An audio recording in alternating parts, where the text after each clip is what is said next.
So, hello everyone, and very good evening to all of you. देखो कल last lecture तक, कल के लेक्चर तक मतलब लेक्चर 2 तक हमने वेंट ऑफ फैक्टर के बारे में पढ़ाई की थी। तो हमने वहाँ पे दो चीज़ें देखी थी, एक तो went Hoff factor for association और एक went Hoff factor for dissociation. ठीक है। तो ये दो चीज़ें हमने वहाँ पर कंप्लीट कर ली थी कि भाई वेंट ऑफ फैक्टर एसोसिएशन के लिए क्या होता है और वेंट ऑफ फैक्टर डिसोसिएशन के लिए क्या होता है। ठीक है, ये आवाज़ आ रही है मेरी क्या? एक बार मुझे कंफर्म करना कि आवाज़ आ रही है या नहीं आ रही। Can you confirm it to me कि आवाज़ आ रही है कि नहीं आ रही है।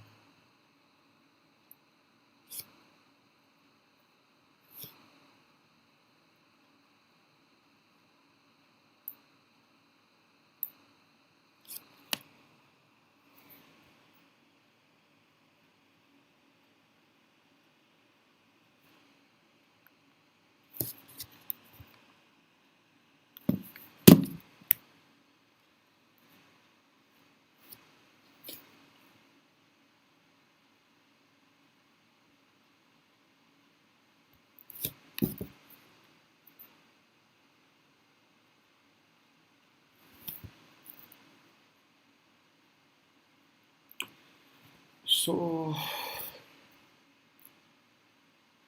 ओके, चलो चलो देखो यहाँ पे स्टार्ट कर रहे हैं हम। यहाँ पे वहीं लास्ट लेक्चर से स्टार्ट करते हैं। तो लास्ट लेक्चर में हमने जो चीज़ें देखी थी कि भाई वेंट ऑफ फैक्टर एसोसिएशन के लिए क्या होता है। तो एसोसिएशन के लिए वेंट ऑफ फैक्टर के लिए एक फॉर्मूला निकल के आया था। वो था i is equals to 1+1/n-1 into beta. तो हम यहाँ पर van't Hoff factor for association देख रहे हैं। ठीक है, वेंट ऑफ फैक्टर एसोसिएशन के लिए देख रहे हैं। तो एसोसिएशन के लिए जो फॉर्मूला निकल के आया था that was 1+1/n-1 into beta. वहाँ पर बीटा क्या था? Beta was degree of association. भाई बीटा क्या था? भाई डिग्री ऑफ एसोसिएशन। ठीक है। यहाँ पे हमने एक और बातें की थी कि भाई एन की वैल्यू जो है, एन की वैल्यू एसोसिएशन वाले केस में क्या होगा? Number of molecules that are aggregated together, मतलब जो मॉलिक्यूल्स एक साथ मिलके इकट्ठा होके एक सिंगल एंटाइटी बना चुका है। समझे? Number of molecules associated to form the polymer. Polymer बोले तो जैसे डाइमर बन सकता है। डाइमर बनने का मतलब क्या? दो मॉलिक्यूल इकट्ठा होके, ठीक है भाई, दो मॉलिक्यूल इकट्ठा हो जाएंगे और एक पार्टिकल्स बनाएंगे वो। जैसे डाइमर जब बनेगा तो उस केस में एन की वैल्यू 2 लिख लेना। और ऐसा भी हो सकता है कि तीन मॉलिक्यूल एक साथ इकट्ठा होकर एक नया मॉलिक्यूल, मतलब एक बड़ा मॉलिक्यूल बन जाए। ठीक है, तो ऐसा हो सकता है ट्राइमर बन जाए। तो ट्राइमर के केस में भाई एन की वैल्यू 3 लिख लेना। सेम फॉर्मूला, फॉर्मूला तो यही लगाओगे, उसमें एन की वैल्यू बदलती जाएगी। और पर्टिकुलर केस के लिए बीटा भी दिया होगा। बीटा क्या होगा? डिग्री ऑफ एसोसिएशन, कि कितने मॉलिक्यूल्स, 100 मॉलिक्यूल्स लिए हैं तो कितने मॉलिक्यूल्स एक साथ एग्रीगेट हो रहे हैं। ठीक है, जैसे मान लो अगर डाइमर बन रहा है तो डाइमर बनने के लिए यहाँ पर एन की वैल्यू कितनी रखोगे? एन की वैल्यू 2 रख दोगे तो 1/2 -1 -1 आ जाएगा ये। ठीक है, -1/2 आ जाएगा। तो यहाँ से आई डाइमर का फॉर्मूला उस केस में क्या होगा? वेंट ऑफ फैक्टर डाइमर के लिए उस केस में होगा 1 - β/2। ठीक है, और ट्राइमर के केस में सिंपली ये हो जाएगा 1 - 2β/3। ठीक है, तो ये चीज़ें अगर समझ में आ गई हो तो लिख लो वापस से। ठीक है, इसको लिखो फिर आगे बढ़ते हैं।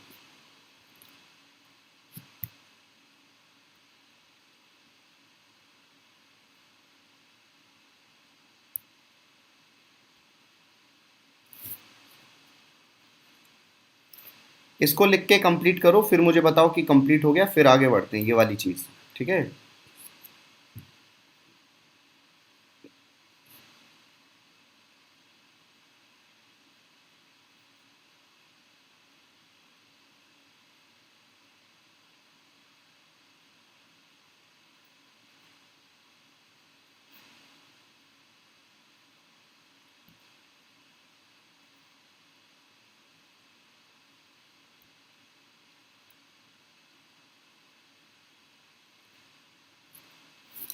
लेट मी नो कि ये कंप्लीट जब हो जाए तो मुझे बता देना, फिर आगे बढ़ेंगे।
ये हो गया लिख के?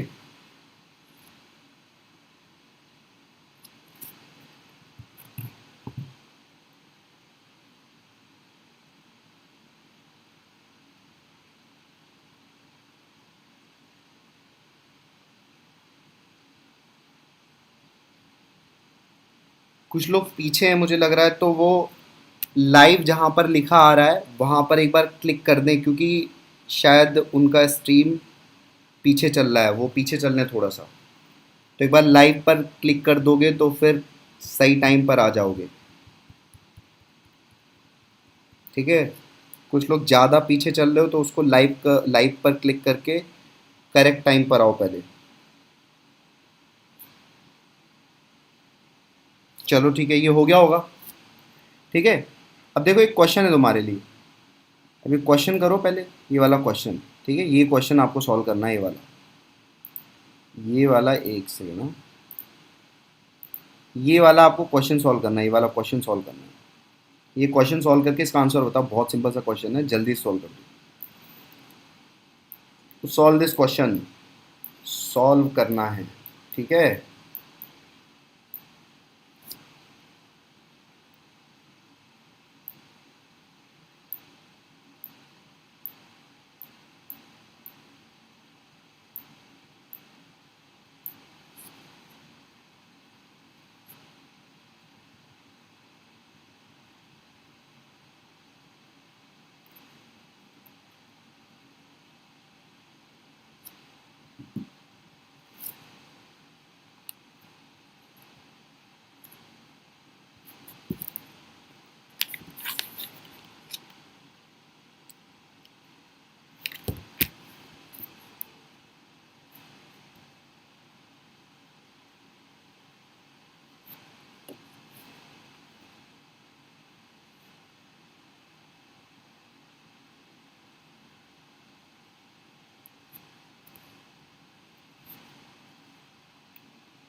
इसका आंसर आ जाए तो जल्दी से लिखो, फिर आगे बढ़ें, क्योंकि आसान सा क्वेश्चन है, बस फॉर्मूला लगाने के लिए दे रहा हूँ मैं, कि एटलीस्ट एक बार फॉर्मूला लगाना सीख जाओ।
क्वेश्चन सॉल्व हो जाए, उसका आंसर आ जाए तो बता देना, फिर आगे बढ़ेंगे।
ये हो गया क्वेश्चन।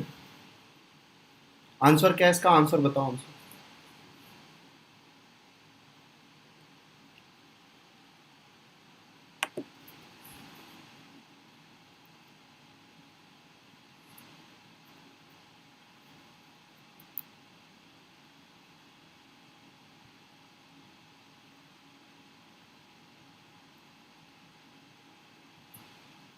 पॉइंट 625। ओके, तो देखो ध्यान से क्या 0.625 कैसे आएगा। अब यहाँ पे देखो फॉर्मूला लगा देंगे हम, है ना।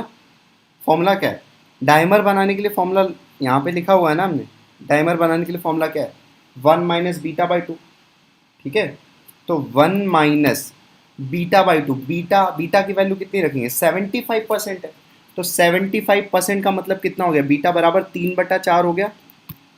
समझे, बीटा 3/4 हो गया और नीचे 2 है ही सही। तो यहाँ पे यही वाला फॉर्मूला लगा दिया, तो ये कितना आ जाएगा, 1 - 3/8। ठीक है, सो ये सिंप्लीफाई होके कितना आएगा, 8 - 3, 5/8। ठीक है, तो अभी 5/8 की वैल्यू कैलकुलेट करो। ठीक है, 5/8 की वैल्यू कैलकुलेट कर लो।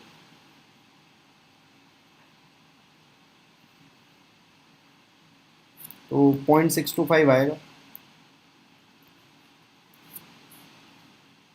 ठीक है, सो आंसर इज 0.625। ठीक है भाई, इस क्वेश्चन का आंसर है 0.625।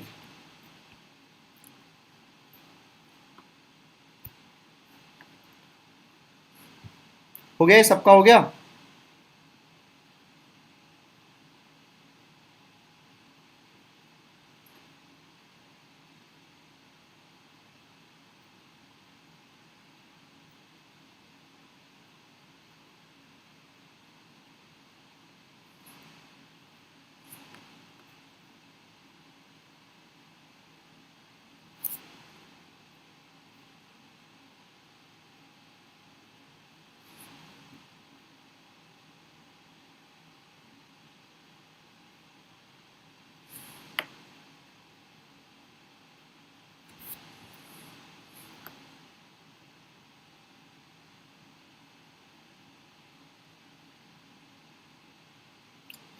तो आई थिंक हो गया होगा, वैल्यू ही रखनी थी। तो अब आगे बढ़ते हैं।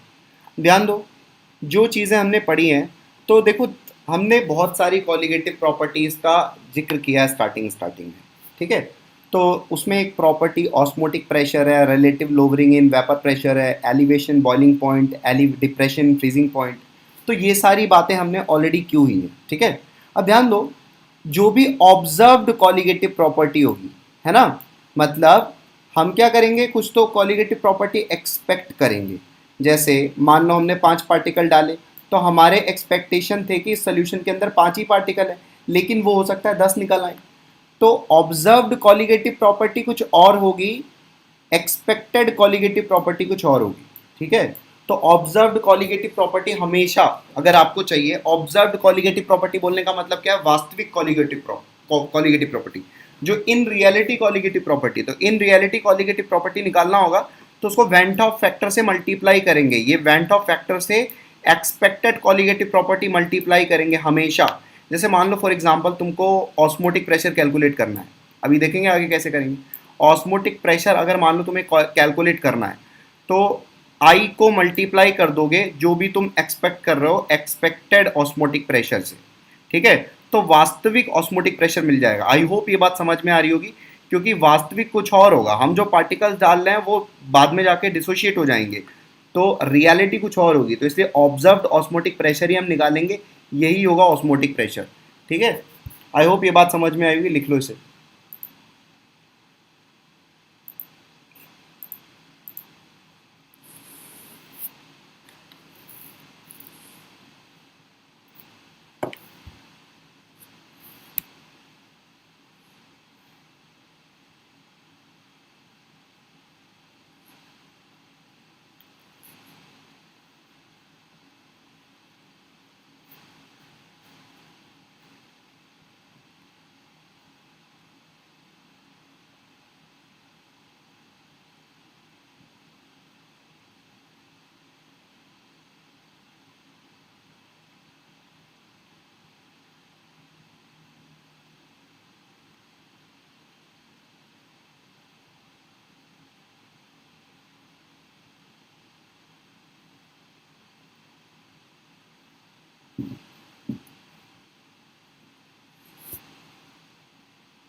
ये हो गया हो तो बताना, ये वाली चीज़ लिख के हो गई हो तो कंफर्म करें।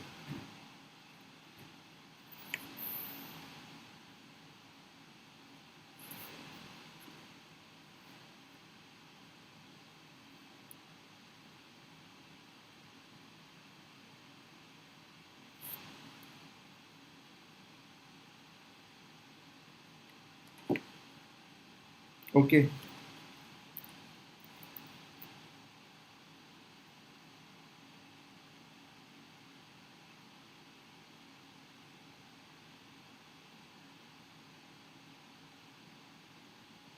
चलो तो भाई अब नेक्स्ट टॉपिक पढ़ेंगे, दैट इज ऑस्मोसिस। तो अब ऑस्मोसिस हम सीखना चाहते हैं कि ऑस्मोसिस क्या है, ध्यान देंगे। तो सुनो, पहले एक केस ले लेते हैं, पहले एक केस लेते हैं। ये देखो, ये केस तुम्हारे सामने दिख रहा होगा,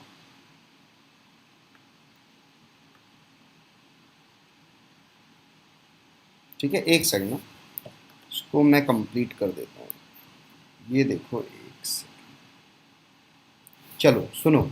अब देखो ये ऑस्मोसिस क्या होता है पहले समझ लेते हैं, पहले जो भी चीज़ें यहाँ पे लिखी हैं उसको पढ़ लेते हैं, फिर बाद में समझें। It is the flow of solvent particles from lower concentration solution side to higher concentration solution side. इसका मतलब क्या है, यहाँ पे देखो एक कॉन्सेंट्रेशन बना रखा है, ठीक है। ये देखो, ये अपने सामने जो पिक्चर देख रहे होगे तुम, इसमें क्या है, दो सोल्यूशन है, एक तो सोल्यूशन ए है, एक सोल्यूशन बी है। यहाँ पे एक सोल्यूशन ए है और ये वाला जो है ये सोल्यूशन बी है, ठीक है। बात समझे। अब एक सोल्यूशन की तो कॉन्सेंट्रेशन ज़्यादा है, इस वाले सोल्यूशन की कॉन्सेंट्रेशन ज़्यादा है, बी वाले सोल्यूशन की कॉन्सेंट्रेशन कम है। ऐसा समझ लो कि जो बी वाला है ये प्योर सॉल्वेंट है, ऐसे समझ लो तुम, दिस इज प्योर सॉल्वेंट। भाई ये क्या है, प्योर सॉल्वेंट है। बी वाला प्योर सॉल्वेंट है और ए वाला सॉल्यूशन है, मतलब उसमें सल्यूट की मात्रा भी है, ठीक है।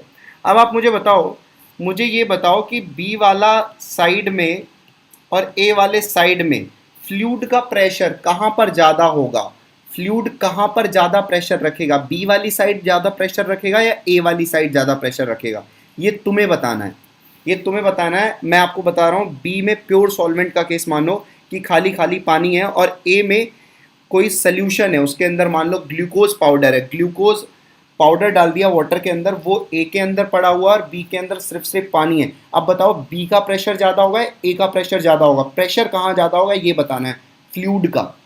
थोड़ा सोच समझ के बताओ, प्रेशर कहाँ पर ज़्यादा होगा।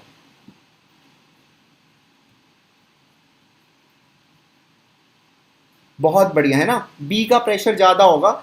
देखो क्योंकि सॉलिड के पार्टिकल्स तो मूव नहीं करेंगे ना, they will not move on its own, वो तो अपने आप मूव नहीं करेंगे। पार्टिकल्स किसके मूव करेंगे, पार्टिकल्स तो लिक्विड के मूव करेंगे। तो वहाँ पर देखो प्योर सॉल्वेंट है ना हमारे पास प्योर सॉल्वेंट है ना, यहाँ पर बी वाले में हमारे पास प्योर सॉल्वेंट है, बहुत बढ़िया, ठीक है।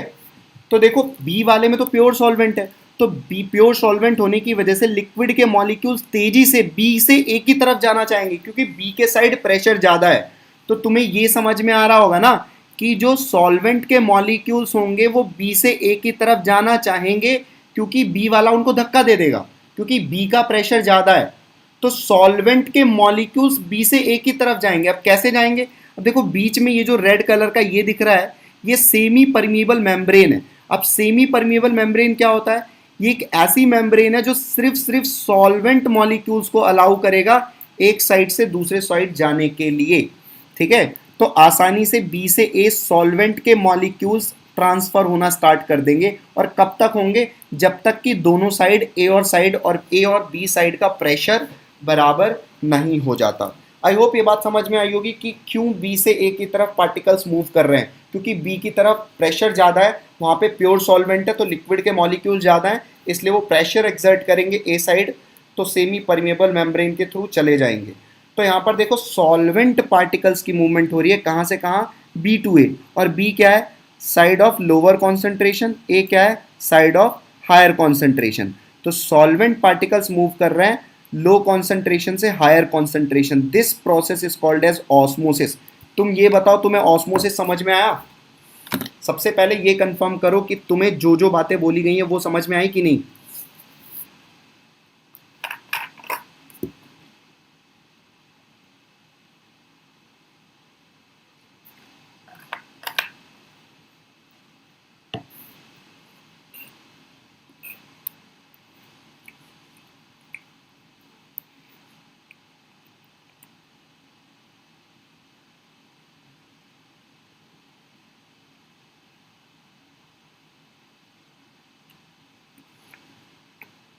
ओके, तो अब ध्यान दो, तुमको ये समझ में आ गया कि ऑस्मोसिस क्या होता है। तो वापस से अब इसकी डेफिनेशन पर आ जाते हैं, उसके बाद फिर से एनालिसिस करेंगे इसका। देखो डेफिनेशन क्या है, डेफिनेशन एक बार पढ़ते हैं। Flow of solvent particles from lower concentration solution side. हमेशा सॉल्वेंट पार्टिकल्स की ही मूवमेंट होगी ऑस्मोसिस में। अगेन रिपीटिंग, ऑस्मोसिस में सॉल्यूट मूव नहीं करता है। ऑस्मोसिस में मूव कौन करता है भाई? सॉल्वेंट पार्टिकल्स मूव करते हैं। सॉल्वेंट पार्टिकल्स मूव करेंगे कहाँ से कहाँ? Lower concentrated solution side, lower concentration से हायर कॉन्सेंट्रेशन सोल्यूशन साइड में। ठीक है, यहाँ पर एक और चीज लिख सकते हो, through semi permeable membrane, through semi permeable membrane. ठीक है, सॉल्वेंट के पार्टिकल्स सेमी परमिएबल मेम्ब्रेन के थ्रू लोअर कॉन्सेंट्रेशन से हायर कॉन्सेंट्रेशन की तरफ मूवमेंट करते हैं। इस प्रोसेस को हम ऑस्मोसिस कहते हैं। आई होप रीजन समझ में आया होगा ऑस्मोसिस का क्या है। Because of pressure difference in both side.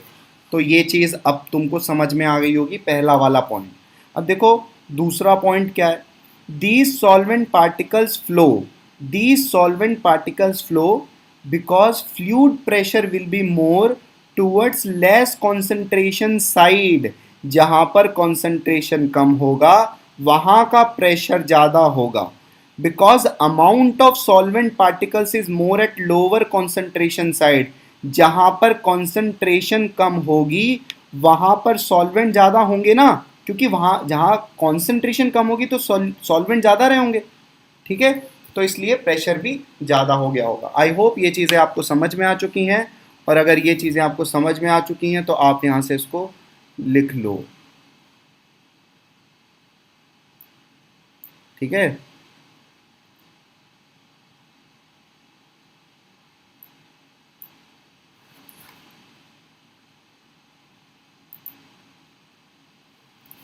ये चीज़ें आपको समझ में आ गई होंगी, इन चीज़ों को छापो।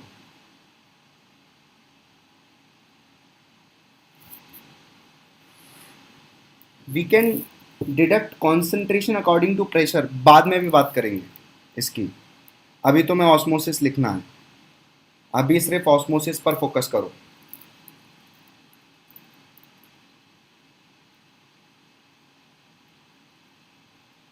First right this stuff osmosis, पहले ये लिखो, उसके बाद की बात बाद में करेंगे।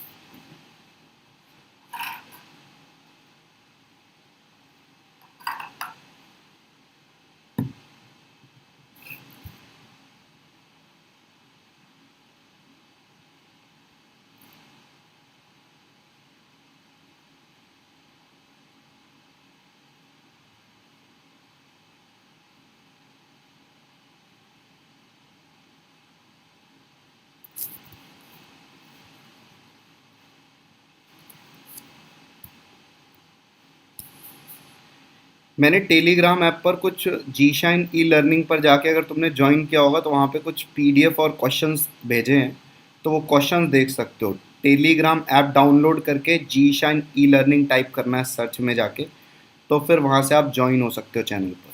तो वहाँ पे आपको कुछ पीडीएफ्स दिखे होंगे, जो भी लेक्चर पढ़ाए जा रहे हैं उनके भी पीडीएफ्स अवेलेबल है वहाँ पे। प्लस बहुत सारे मैं क्वेश्चंस पोस्ट करता रहूँगा अब से, तो वहाँ पे बहुत सारे क्वेश्चंस मिल जाएंगे तुम्हें, तो कोई बुक करने की ज़रूरत नहीं है। More than sufficient questions available होंगे वहाँ पे, तो वहाँ से जाके क्वेश्चंस निकाल सकते हो। ठीक है, तो यही करो, टेलीग्राम ऐप डाउनलोड करो, पीडीएफ डाउनलोड करो, क्वेश्चन सॉल्व करो वहाँ से। चाहे तो आप उसका प्रिंट आउट करा सकते हो इफ़ नीडेड। ओके, ये हो जाए तो बताओ।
ये हो गया।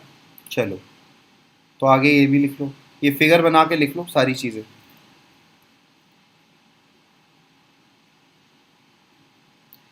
दूसरा पॉइंट क्या है? दूसरा पॉइंट ये है कि जहां पर लोअर कॉन्सेंट्रेशन होगी वहां का प्रेशर ज़्यादा होगा, जिस साइड कॉन्सेंट्रेशन कम होगी उसका प्रेशर ज़्यादा होगा, और जहां पर कॉन्सेंट्रेशन ज़्यादा होगी उसका प्रेशर कम होगा।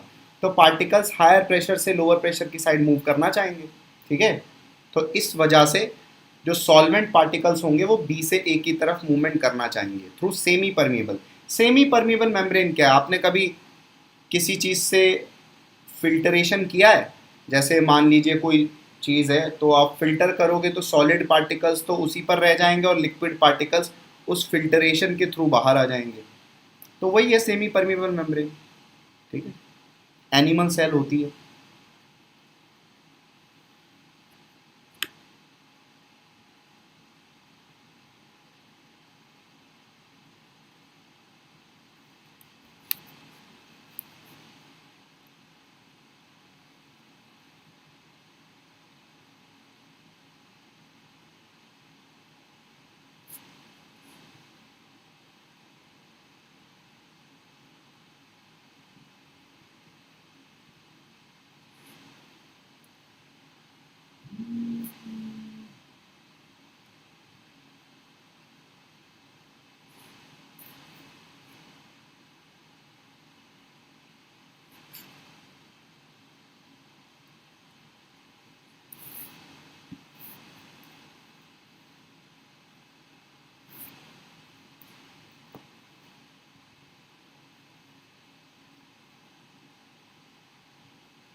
ओके,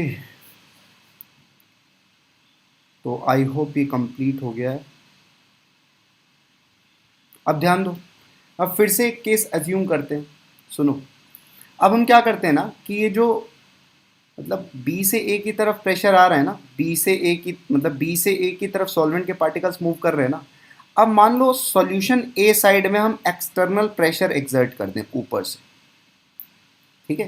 केस समझो, मान लो ए वाली साइड पे ऊपर से कुछ एक्सटर्नल प्रेशर एक्सर्ट कर दिया जाए यहाँ से। जैसे यहाँ पे देखो, यहाँ पे क्या किया, ऊपर से हमने कुछ एक्सटर्नल प्रेशर एक्सर्ट कर दिया।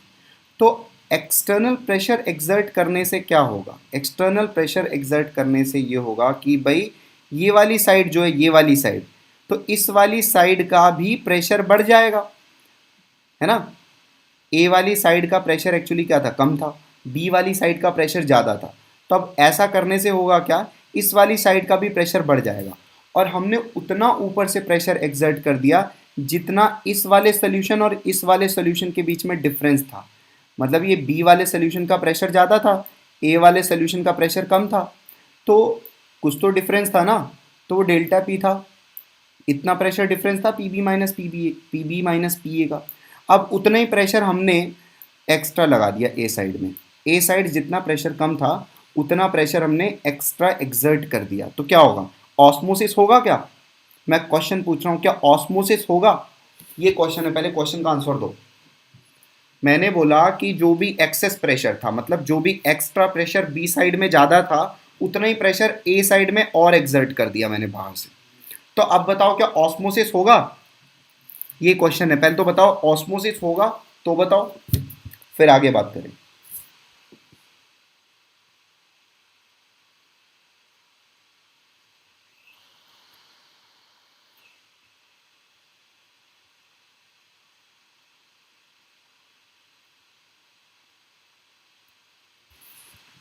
ठीक है, और लोग बताओ। और नहीं, हाँ, कुछ तो बोलो, कुछ तो समझ में आया ही होगा।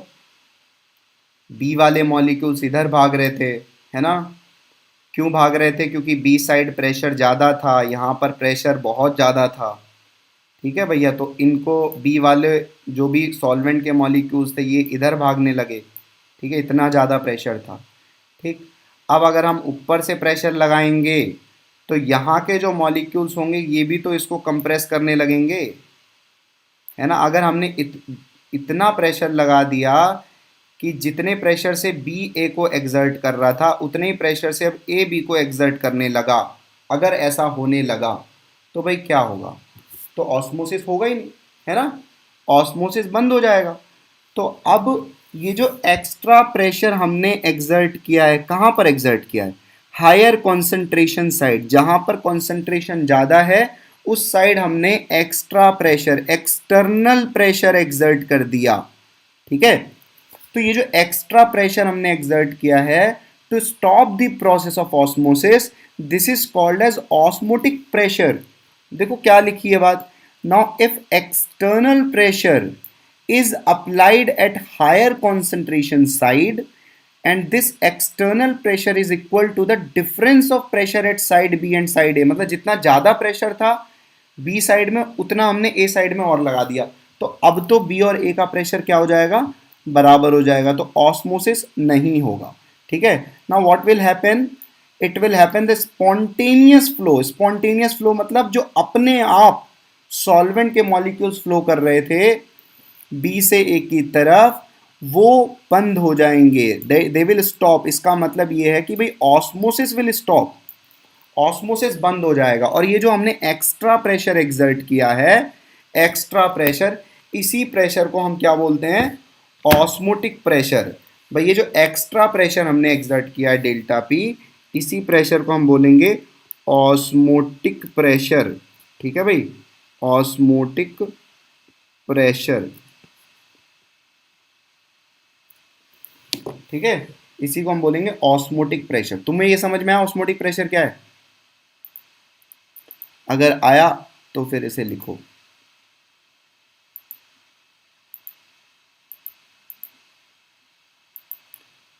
अगर आपको समझ में आ गया है तो आप इसे लिख लो,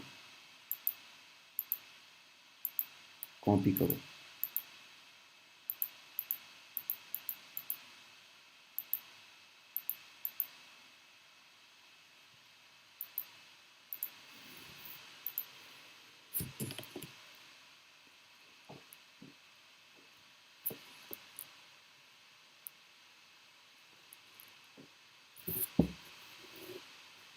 रिपीट रिपीट कर रहा हूँ, देखो पॉइंट क्या है।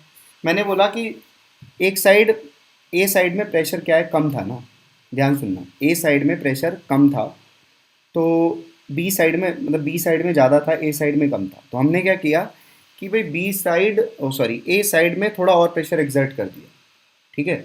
जितना कम था ना, जितना ए साइड कम था उतना ए साइड में और प्रेशर एक्सर्ट कर दिया, यहाँ पे देखो ये प्रेशर और एक्सर्ट कर दिया, इतना प्रेशर एक्सर्ट किया कि दोनों साइड प्रेशर बराबर हो गया, ठीक है। अब दोनों साइड अगर प्रेशर बराबर हो गया तो भाई प्रेशर डिफरेंस की वजह से तो ऑस्मोसिस हो रहा था, तो अब ऑस्मोसिस क्यों होगा, ऑस्मोसिस स्टॉप हो जाएगा, समझे, तो ऑस्मोसिस बंद हो जाएगा भाई, ऑस्मोसिस होना बंद हो जाएगा। तो जितना एक्सटर्नल प्रेशर लगाते हैं हम ऑस्मोसिस को रोकने के लिए, उसी प्रेशर को क्या बोलते हैं भाई, ऑस्मोटिक प्रेशर बोलते हैं, ये रहा ऑस्मोटिक प्रेशर, ठीक है भाई, सही से लिख देता हूँ उसे, ऑस्मोटिक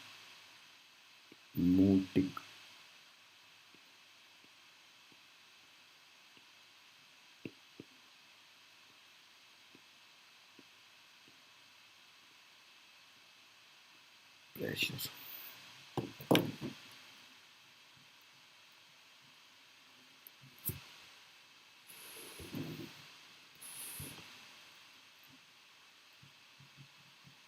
मैं सबसे पूछ रहा हूँ, एक बार आप मुझे ये कंफर्म कर दो कि आप सबको बढ़िया से ऑस्मोटिक प्रेशर समझ में आ गया कि ऑस्मोटिक प्रेशर क्या है, ऑस्मोसिस क्या है। कहीं पे अगर दिक्कत हो तो बताओ, फिर उसे वापस से कवर करते हैं।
ये सारा कुछ लिख लेना, यहाँ तक कि ऑस्मोसिस स्टॉप हो जाएगा।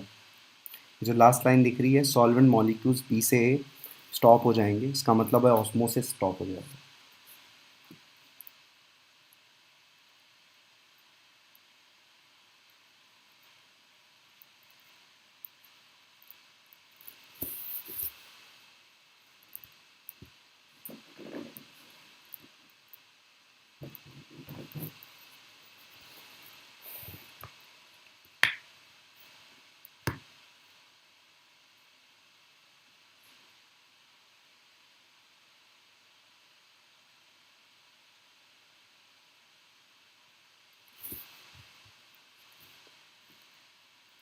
Confirm me if it is completed.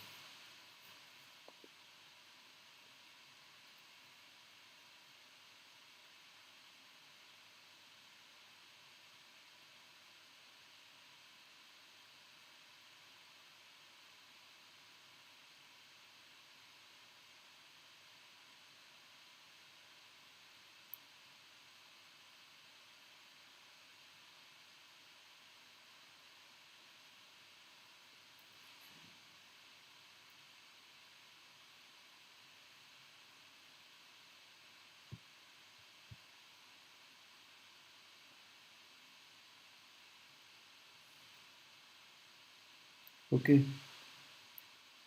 सो देखो नेक्स्ट पॉइंट ये था। सो नेक्स्ट पॉइंट ये है कि this extra pressure applied at higher concentration end to stop the process of osmosis is called as osmotic pressure. ठीक है, तो यही लाइन को रिपीट भी किए नीचे, तो पहले यहाँ से फिर से ये वाली लाइन लिखो। This extra pressure applied at higher concentration end, higher concentration end पर जो एक्स्ट्रा प्रेशर लगाया जाता है कि जिससे ऑस्मोसिस रुक जाए, ठीक है, स्टॉप हो जाए, उस प्रेशर को हम, उस एक्सटर्नल प्रेशर को हम ऑस्मोटिक प्रेशर बोलते हैं। उसकी भी बात करेंगे अगर बी पर हम एक्स्ट्रा प्रेशर लगाएं तो। ठीक है, बी पर एक्स्ट्रा प्रेशर लगाएंगे तो क्या हो जाएगा, तुम ही बताओ। बी पर एक्स्ट्रा प्रेशर लगाएंगे और तेजी से सॉल्वेंट के मॉलिक्यूल्स भागेंगे एक ही तरफ। पहले से ही प्रेशर ज़्यादा और तुम एक्स्ट्रा प्रेशर बढ़ा दोगे तो भाई और तेजी से बी से एक ही तरफ मॉलिक्यूल्स भागना स्टार्ट करेंगे, बस इतना ही होगा,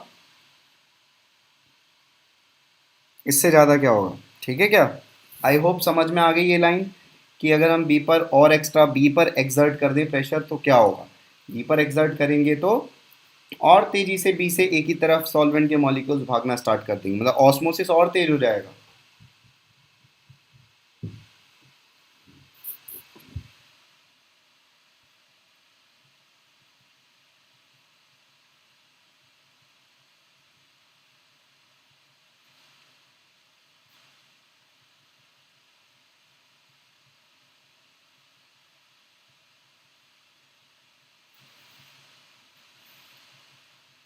समझ में आए।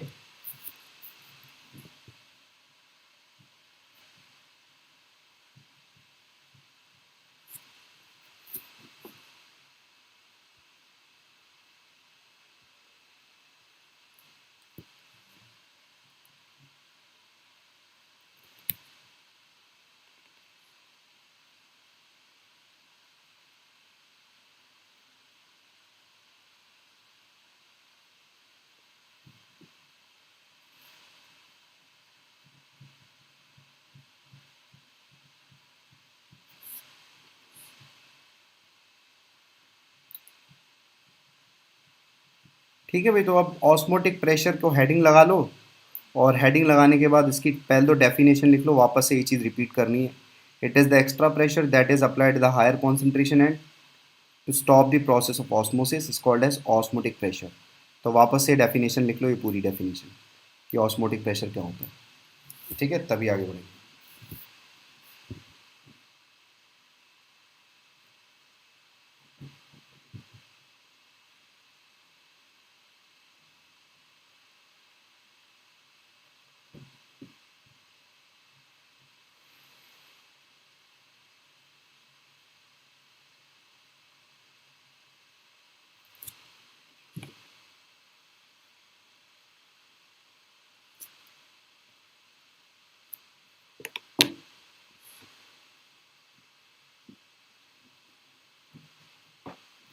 यहाँ तक हो जाए तो बताना, यहाँ तक ऑस्मोटिक प्रेशर तक।